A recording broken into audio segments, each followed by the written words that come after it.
अस्सलामु अलैकुम वरहमतुल्लाह। अल्हम्दुलिल्लाहि रब्बिल आलमीन वस्सलातु वस्सलामु अला सय्यिदिल मुरसलीन अम्मा बाद। अऊज़ु बिल्लाहि मिनश शैतानिर रजीम। बिस्मिल्लाहिर रहमानिर रहीम। रब्बि ज़िदनी इल्मा रब्बि यस्सिर वला तुअस्सिर वतम्मिम बिल खैर। अल्लाहुम्मा सल्लि अला मुहम्मद अल्लाहुम्मा बारिक अला मुहम्मद।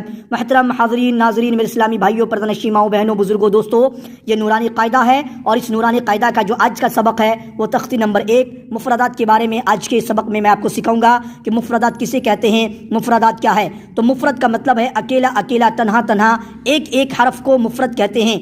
अकेला अकेला हरफ को क्या बोलते हैं? मुफरद कहते हैं। अलग अलग हरफ को मुफरद या मुफरदात कहते हैं। मुफरद है ना, मुफरद सिंगुलर वर्ड है, वाहिद लफ्ज़ है, और इसका जो जमा है, इसका जो प्लूरल वर्ड है, इसका मुफरदात। तो अलग अलग हरफों को मुफरदात कहते हैं, एक एक हरफ को मुफरद कहते हैं। अकेला अकेला, तन्हा तन्हा हरफ को मुफरदात या मुफरद कहते हैं।